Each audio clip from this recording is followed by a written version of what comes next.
नमस्कार दोस्तों, हमारे YouTube चैनल भक्ति सागर में आप सभी का स्वागत है।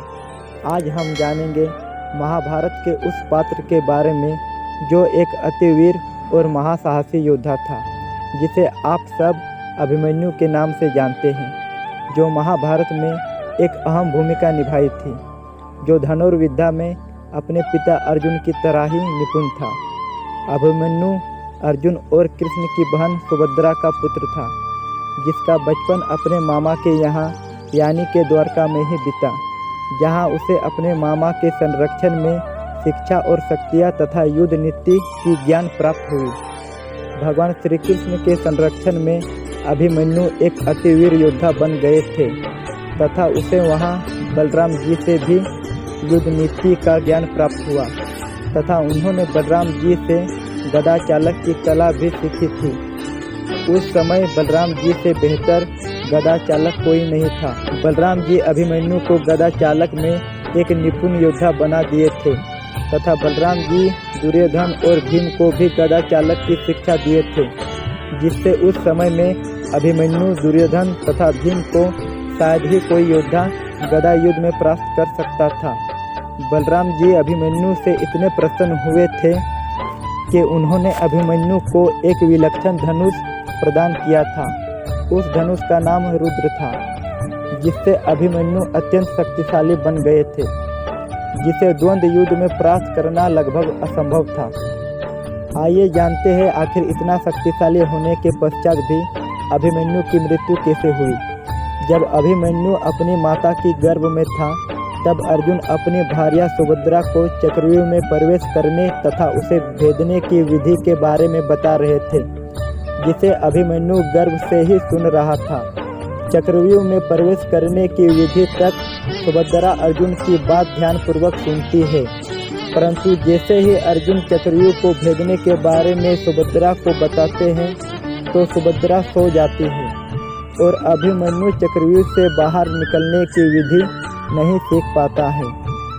जब महाभारत का युद्ध चल रहा था, तो भीष्म के बाद कौरव सेना के सेनापति द्रोण को नियुक्त किया गया। अपनी सेना के विध्वंस और अपने योद्धाओं को वीर गति को प्राप्त होते देख द्रोण युधिष्ठिर को बंदी बनाने की योजना बनाते हैं, जिससे युधिष्ठिर को बंदी बनाते ही यह युद्ध समाप्त हो जाए और कौरव को इस युद्ध में सरलतापूर्वक विजय की प्राप्ति हो। परंतु अर्जुन के होते यह संभव न था।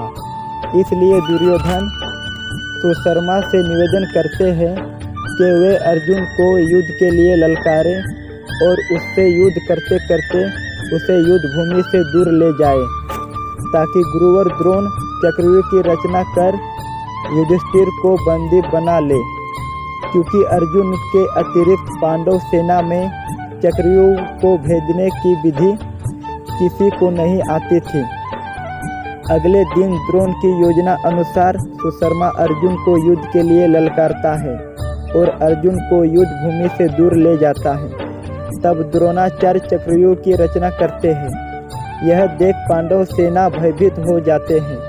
तब युधिष्ठिर और द्रोणाचार्य के समक्ष अभिमन्यु आ जाते हैं और चक्रव्यूह को भेदने की कोशिश करते हैं, और वो चक्रव्यूह में प्रवेश कर जाता है तथा चक्रव्यूह में पूरी तरह फंस जाता है, जिससे उसकी सहायता के लिए चक्रव्यूह के अंदर कोई ना जा सका, और साथ साथ योद्धा अभिमन्यु पर एक साथ प्रहार करते हैं। परंतु अभिमन्यु एक वीर की भांति उन सातों से अकेले युद्ध करते हैं।